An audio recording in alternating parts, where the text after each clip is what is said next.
जय श्री कृष्णा। राधे राधे दोस्तों आज मैं आप लोगों को लड्डू गोपाल की एक ऐसी हृदय को स्पर्श करने वाली, आंखें नम कर देने वाली बिल्कुल सत्य लीला कथा सुनाऊंगी, जिसे सुनकर आप सभी भावुक हो जाओगे। अपने आराध्य, अपने प्यारे से लड्डू गोपाल के प्रेम में आप सभी का हृदय रो देगा। अपने आराध्य, अपने लड्डू गोपाल को होने वाले दर्द को, तकलीफ को जब आप महसूस करोगे तो ना चाहते हुए भी आपकी आंखों से अपने आप आंसू आ जाएंगे। दोस्तों, जिन भक्तों के घर लड्डू गोपाल विराजित नहीं होते और वो बाल गोपाल को अपने घर लाकर उनकी सेवा करना चाहते हैं, ऐसे भक्तों को हमेशा यह शिकायत होती है कि भगवान हमारे घर आ ही नहीं रहे हैं।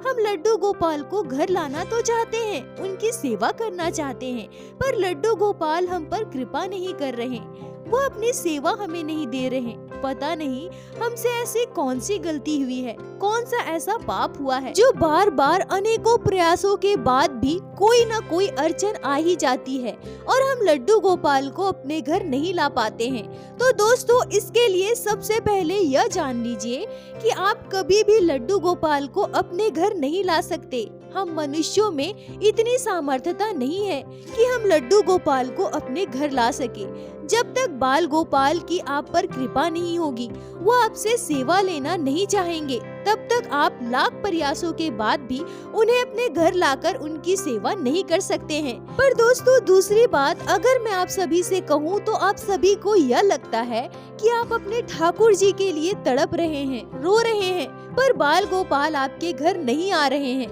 पर कभी आपने यह सोचा है कि हमारे ठाकुर जी को हमारे घरों तक आने से पहले कितने दुख को झेलने पड़ते हैं, कितनी तकलीफों से गुजरना पड़ता है, तब एक सुंदर विग्रह के रूप में वो हमारे घर आते हैं। दोस्तों, आज की यह लीला कथा पूरे सच्चे मन से, आंखें बंद करके, पूर्ण विश्वास के साथ महसूस करके सुनिएगा। आप सभी को यकीन दिलाती हूँ, आप सभी की आंखें बाल गोपाल के लिए रो देगी। जब आप अपने ठाकुर जी के साथ घटने वाली इन घटनाओं को आंखें बंद करके करुणा भाव से सुनिएगा तो आप अपने आंखों के आंसू नहीं रोक पाओगे। दोस्तों, वीडियो को पूरा अंत तक अवश्य सुने। आशा करती हूँ आज की यह लीला कथा आपके हृदय को स्पर्श करेगी। दोस्तों, आज की यह लीला कथा वर्षों पुरानी है। एक गांव में एक लोहार रहा करते थे। लोहार मतलब जो लोहे की वस्तुएं बनाते हैं, लोहे का काम करते हैं। वो लोहार बहुत ही सीधे साधे सरल स्वभाव के व्यक्ति थे। भगवान श्री कृष्ण के परम भक्त थे। उनके घर भगवान श्री कृष्ण के बाल स्वरूप लड्डू गोपाल विराजित थे। वो लड्डू गोपाल की सेवा बड़े ही श्रद्धा भाव से करते थे। उस लोहार के परिवार में उनकी पत्नी और 2 बच्चे थे। वो लोहार सीधे साधे सरल स्वभाव के तो थे ही साथ वो अपने काम में भी पूर्ण निपुण थे। अपना काम पूरे निष्ठा भाव से करते थे।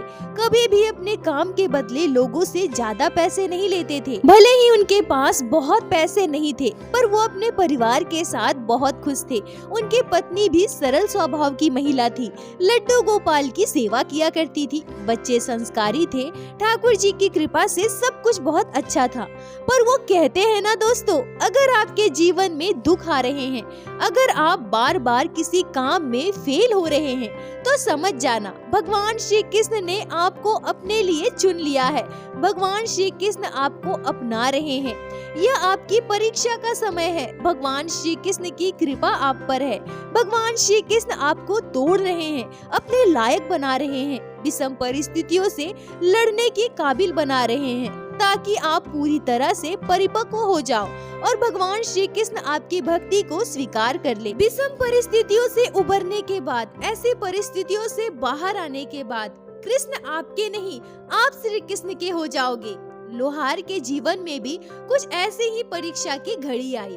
बहुत दुखद स्थिति उत्पन्न हो गई।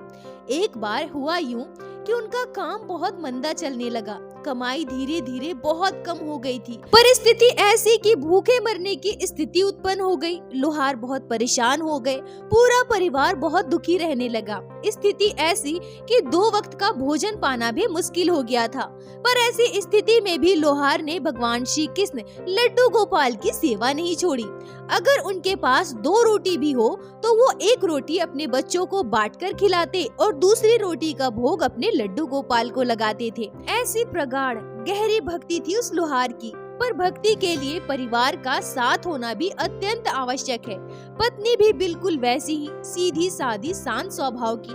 विषम परिस्थितियों में भी लाख समस्याएं होने के बाद भी उन्होंने भी भगवान श्री कृष्ण लड्डू गोपाल की सेवा नहीं छोड़ी। घर विराजित लड्डू गोपाल की सेवा बड़े ही प्रेम भाव से करती थी। लोहार बहुत ही परेशान था। परिवार का पेट पालने के लिए अब उसे कोई और काम करना ही पड़ता। अपना दुकान बंद कर वो इधर उधर काम की तलाश में भटकने लगा।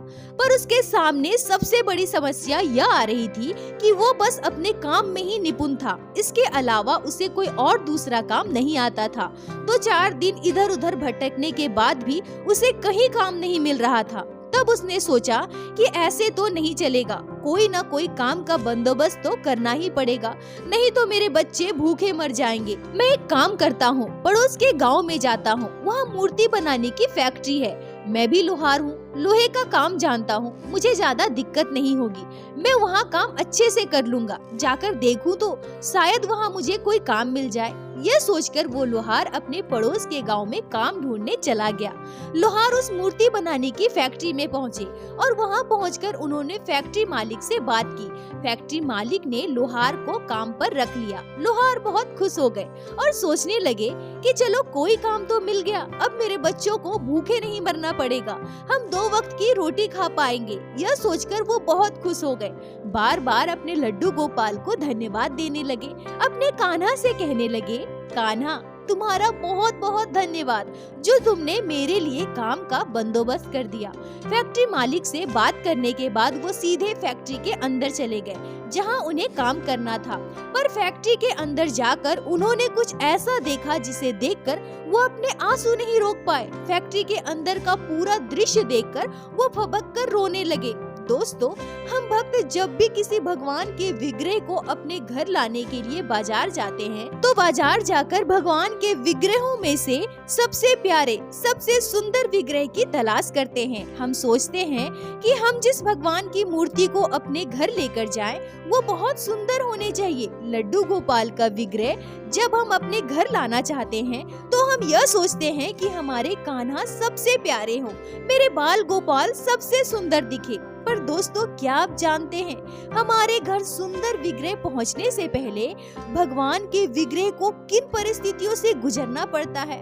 हाँ, मैं मानती हूँ भगवान के विग्रह जब तक हमारे घर में नहीं आए तब तक उनमें प्राण नहीं होते। पर जरा सोच कर देखिए दोस्तों, जिस लड्डू गोपाल की सेवा आप कर रहे हैं, जिनसे इतना प्रेम कर रहे हैं, जिनसे रिश्ता बनाकर उनका ध्यान रख रहे हैं, वो लड्डू गोपाल हमारे घर पहुंचने से पहले किन परिस्थितियों से गुजरे होंगे, उनके साथ क्या क्या घटी होगी। अगर आप सुनेंगे तो आपके आंखों से आंसू आ जाएंगे। लोहार जब फैक्ट्री के अंदर गए तब उन्होंने देखा कि गरम पिघले हुए धातु को एक सांचे में डाला जा रहा है। सांचे में डाला गया गरम गरम पिघला हुआ धातु भगवान की मूर्ति की आकृति का बन चुका है। अब उस सांचे में से उस विग्रह को बाहर निकाला जा रहा है। फिर उस मूर्ति को, भगवान के विग्रह को तपती हुई आग में डाला जा रहा है। आग में पूरी तरह से उसे गर्म किया जा रहा है, उसे लाल किया जा रहा है। भगवान हमारे ठाकुर जी, हमारे लड्डू गोपाल के श्री विग्रह तपती हुई आग में पूरी तरह से आग का गोला प्रतीत होता है, पूरी तरह से लाल। अब ठाकुर जी के श्री विग्रह को आग से बाहर निकालकर लोहे के मशीन में घिसा जा रहा है। उस मशीन में भगवान के विग्रह को तब तक घिसा जा रहा है जब तक वो पूरी तरह से सुंदर भगवान की आकृति में परिवर्तित ना हो जाए। उसके बाद लड्डू गोपाल के श्री विग्रह को लकड़ी के पाउडर से घिस घिस कर साफ किया जाता है। इतना मसल कर रगड़ा जाता है, घिसा जाता है कि लड्डू गोपाल या अन्य भगवानों का विग्रह पूरी तरह से साफ हो जाए।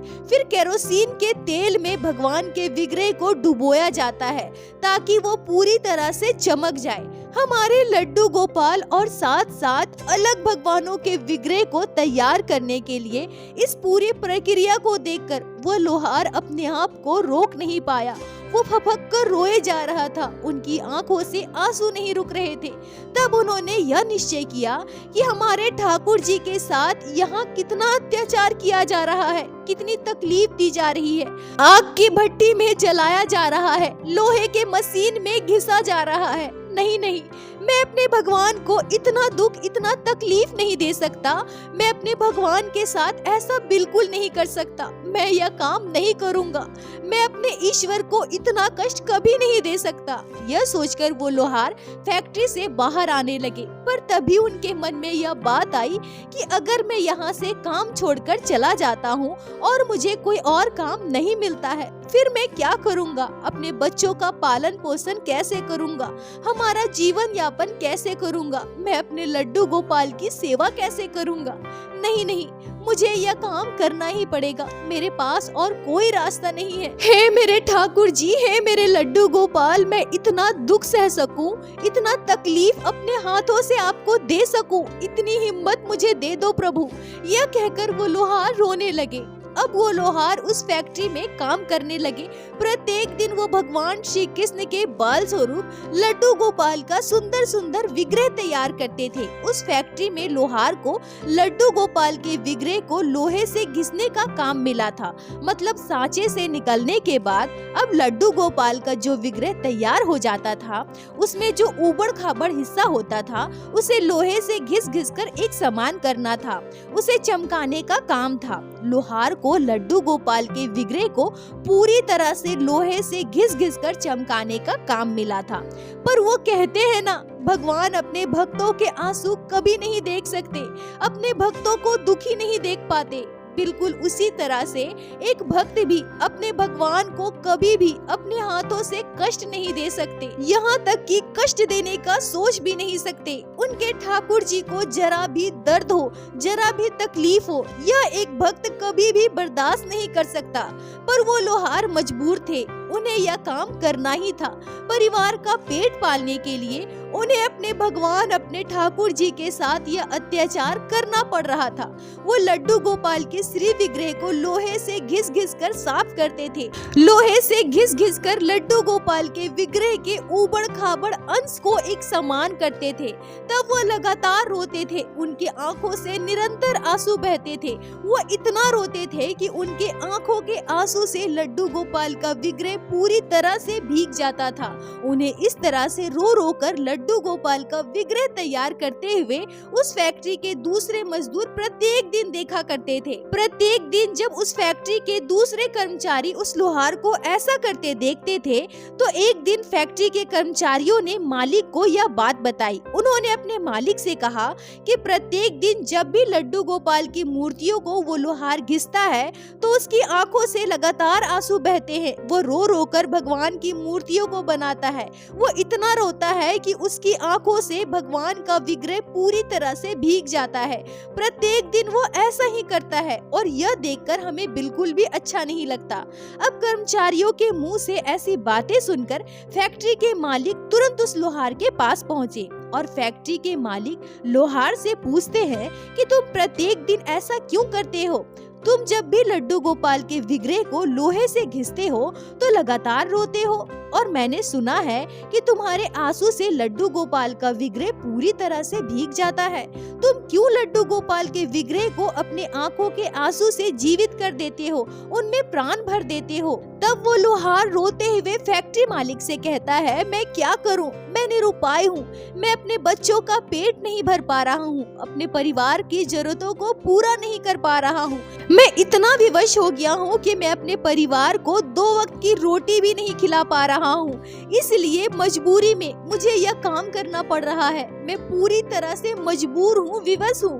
मैं नहीं चाहता कि मैं अपने हाथों से लड्डू गोपाल को इतना तकलीफ दूं। आपको पता है, जब मैं लोहे से लड्डू गोपाल के श्री विग्रह को जोर जोर से घिसता हूँ, उन्हें पॉलिश करता हूँ, तो मुझे ऐसा लगता है कि मेरे बाल गोपाल को बहुत तकलीफ हो रही है। छोटे से नन्हे से बाल गोपाल को मैं लोहे के मशीन में कैसे घिस सकता हूँ?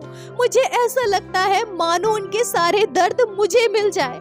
भगवान से हमेशा मैं यही प्रार्थना करता हूँ कि हे प्रभु, मेरे लड्डू गोपाल को मैं जितना तकलीफ दे रहा हूँ वो सारे तकलीफ अब मेरे शरीर में दे दो। ये सारी बातें फैक्ट्री मालिक को बताते हुए वो लोहार बहुत रोता है। तब फैक्ट्री मालिक उस लोहार के पास बैठ जाते हैं, उनका हाथ पकड़ लेते हैं और उनसे कहते हैं, देखो तुम बहुत बड़ी गलती कर रहे हो। तुम्हें पता है जिन्हें तुम घिस घिस कर मूर्ति के रूप में तैयार कर रहे हो, जिसे आग की भट्टी में तपाया जा रहा है, केरोसिन के तेल में डुबोया जा रहा है, लकड़ी के पाउडर से घिसा जा रहा है, वो बिल्कुल पूरी तरह से निर्जीव है। अभी उनमें प्राण नहीं आए हैं।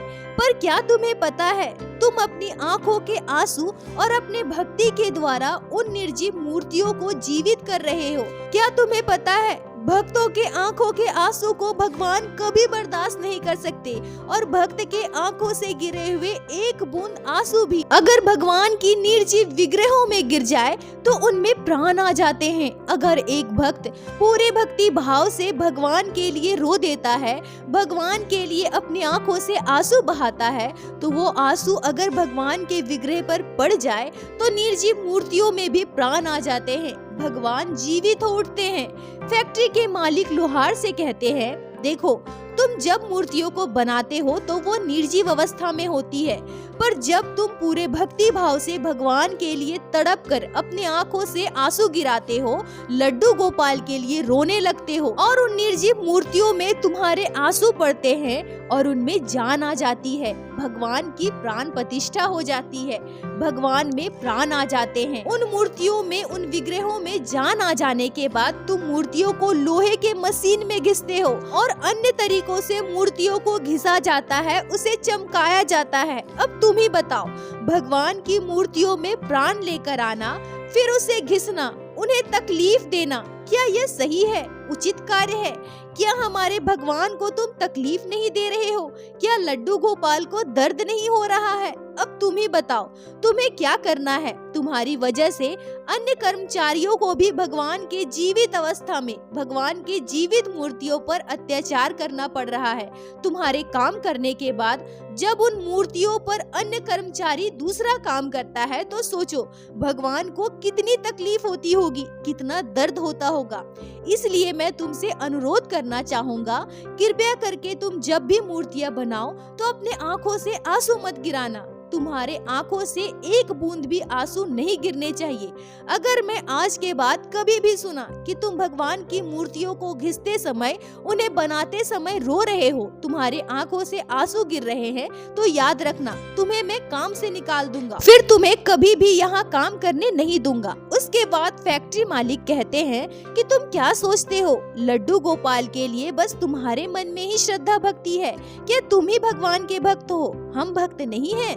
क्या हमारे मन में भगवान के लिए कोई श्रद्धा भक्ति नहीं है? हमें तकलीफ नहीं होती? पर अब तुम ही बताओ हम क्या कर सकते हैं? यह तो हमारा काम है ना। अगर हम यह काम नहीं करेंगे तो हमारे लड्डू गोपाल और अन्य भगवानों के विग्रह भक्तों के घर कैसे पहुंचेंगे? कैसे भगवान भक्तों पर कृपा करेंगे? कैसे भक्त अपने आराध्य, अपने ठाकुर जी की सेवा करेंगे? भगवान ने इस कार्य के लिए हमें चुना है, इसलिए आज हम यह कार्य कर रहे हैं। शायद हम यह समझ नहीं पा रहे हैं, पर यह ठाकुर जी की ही लीला है। उनकी मर्जी के बिना तो एक पत्ता भी नहीं हिलता। फिर अगर हमें लड्डू गोपाल और अन्य भगवान के विग्रह को बनाने का काम मिला है, हम सभी अपने हाथों से यह काम कर रहे हैं, तो यह भी हमारे ठाकुर जी की ही लीला है। उनकी कृपा से ही हम ईश्वर की मूर्तियाँ बना पा रहे हैं और भक्तों के घर घर तक अपने द्वारा बनाई गई ठाकुर जी के विग्रह को पहुंचा रहे हैं। फैक्ट्री मालिक के द्वारा समझाने पर वो लोहार पूरी तरह से समझ जाते हैं। उन्हें अपनी भूल का एहसास होता है। वो समझ जाते हैं कि जब हम मूर्तियाँ बनाते हैं तो वो निर्जीव अवस्था में होते हैं, पर जब मैं उन्हें घिसता था और मेरी आंखों के आंसू भगवान के विग्रह पर गिर जाते थे तो उनमें जान आ जाते थे और उसके बाद मैं जोर जोर से उसे लोहे से घिसता था तो मेरे ठाकुर जी को कितनी तकलीफ होती होगी, कितना दर्द होता होगा। लोहार अपनी गलती स्वीकार कर ठाकुर जी के आगे खूब रोता है, बाल गोपाल से क्षमा मांगता है। उस दिन के बाद से वो कभी भी ऐसा दोबारा नहीं करता। दोस्तों, भक्त की पुकार को भगवान कभी भी नजरअंदाज नहीं कर सकते हैं। भक्त अगर करुणा भाव से अपने आंखों के आंसू का एक बूंद भी गिरा देता है तो उसे लड्डू गोपाल कभी भी बर्दाश्त नहीं कर सकते और दौड़े दौड़े अपने भक्त के पास पहुंच जाते हैं। भगवान श्री कृष्ण हमारे लड्डू गोपाल दीन बंधु हैं, दया के सागर है। इसलिए दोस्तों अपने ठाकुर जी, अपने लड्डू गोपाल पर विश्वास बनाए रखें। किसी भी परिस्थिति में अपने भगवान पर विश्वास कमजोर मत होने दीजिए।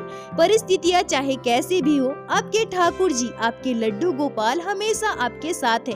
दोस्तों प्रत्येक दिन की भांति आज फिर से मैं हाथ जोड़कर आप सभी से बस यही प्रार्थना करूंगी, ठाकुर जी की भक्ति कीजिए, लड्डू गोपाल की सेवा कीजिए, नाम जाप कीजिए और एक बार मेरे साथ प्रेम से कहिए, बोलो बाके बिहारी लाल की जय, लड्डू गोपाल की जय, जय जय श्री राधे।